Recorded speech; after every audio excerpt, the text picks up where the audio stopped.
our trip on, with our main focus being history, but also linking in other subjects. We'll be linking in core subjects and foundation subjects where applicable. And our subsidiary will be geography.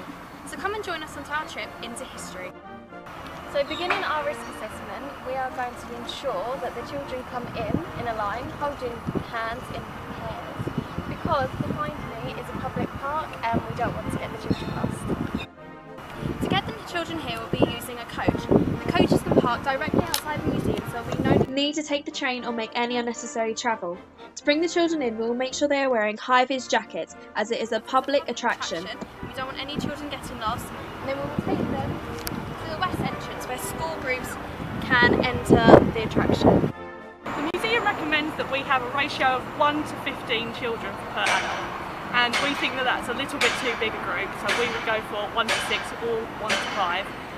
The children will be Key Stage 2 because it's quite a difficult topic for younger children to relate to, and we would also recommend that the children wear wristbands that have the school's name and contact details.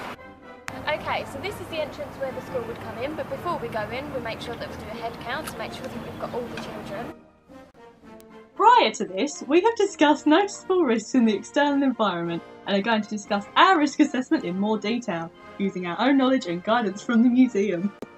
Owen and Ryan 2001 highlight that when assessing the risk of a situation, it is important to consider the likelihood as well as severity and to take steps to minimise the risks to the children.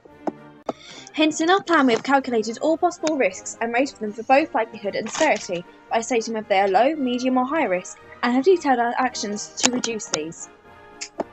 The possibility of a lost child is fairly high, and so we have planned the appropriate precautions. These include regular head counts and an organised designated meeting point. Adults should also have mobile phones and appropriate contact details. This is also relevant if first aid is required. Another hazard we must consider is the possibility of a fire or evacuation. Adults must be made aware of all fire exits and our chosen assembly points. It is also essential to carry out a register and report anyone missing to a member of staff.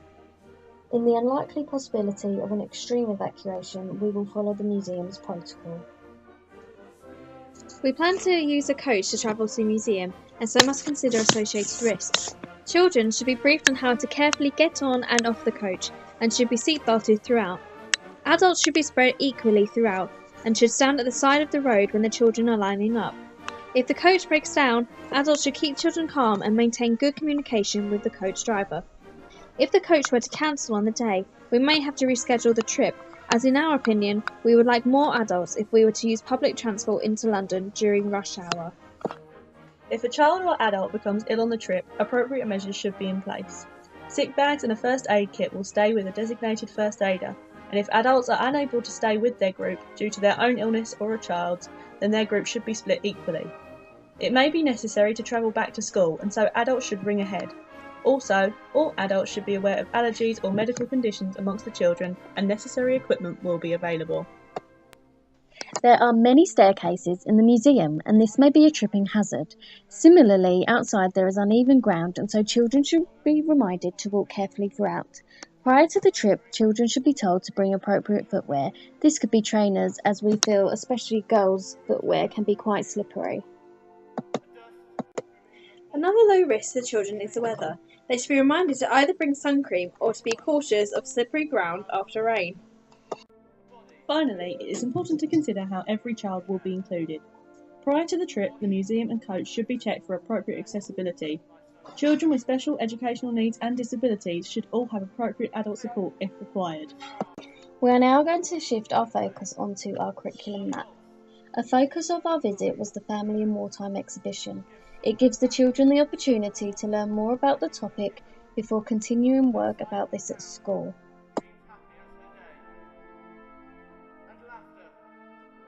There are many artefacts for the children to appreciate, which can stimulate their learning in other areas of the curriculum.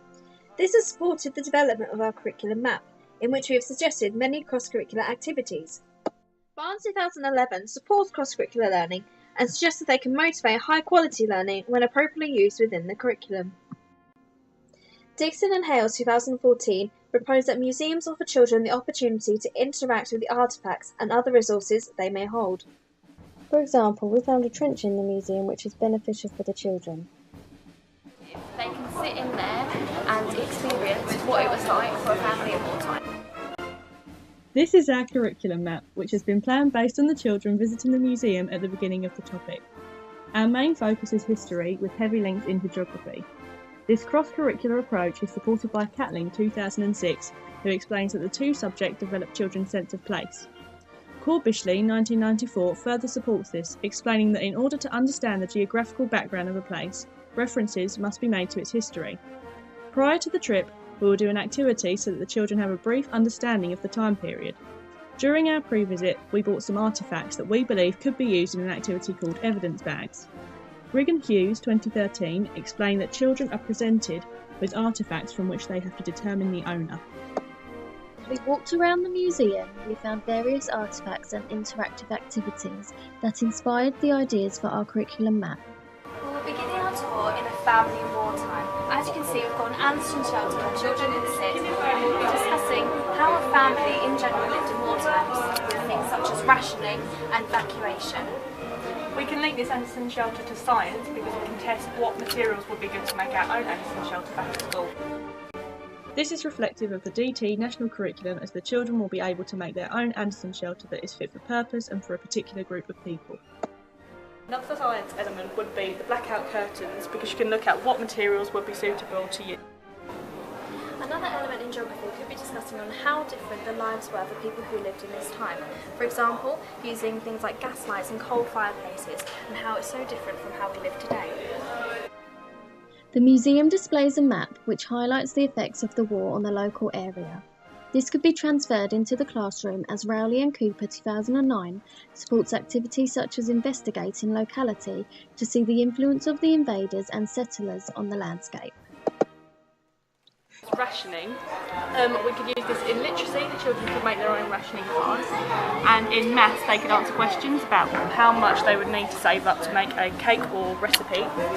This could also be useful for geography, as the children will be able to see why we couldn't import from certain countries at that time. We will also be basing some of our history on evacuation. We'll be asking children to imagine what it was like for children at their time to be evacuated and moved away from their families. As you see, they have postcards, so we could use this as a link into literacy, where they could write their own postcards from the perception of an evacuated child. Also, if they wanted to, it's £70 for a group of 30 children where they can meet their own evacuee. We also think it would be a really good opportunity, as it is free admission into this place. Okay, so the children can watch this video. If you put the telephone to your ear, you can hear the narrator. It's giving you instructions for what to do in the wartime. What the children could do then, when they go back to school, they could try and remember and then write the instructions down in an instructional text in English. Okay, so this is a timeline of the family that lived in the house. What we could do with the children is, back in the classroom, they could create their own timeline or their own family tree, just like this, thinking about who would come first, next, etc. We found RE a particularly difficult topic to plan for, as although there are evident religious links, we would consider it a difficult subject to approach with children in Key Stage 2. Consequently, we decided to focus on the role of chaplains in the army and their commitment to their faith. We believe this is reflective of the local Greenwich syllabus for RE. To conclude, we have all found this trip thoroughly enjoyable, as we share a mutual interest in the history of World War II, and our learning experiences have inspired us to improve and assimilate our new knowledge from the trip into our own pedagogy.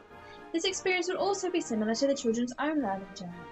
Theories such as Brunner and Vygotsky, following the constructivist approach, highlight the need to take prior learning into account and to provide pupils with the opportunity to relate new knowledge to what is already known, referenced by Pickford, Garner and Jackson 2013. Thus, by encouraging independent exploration and inquiry around the museum, children can have an enriched learning experience.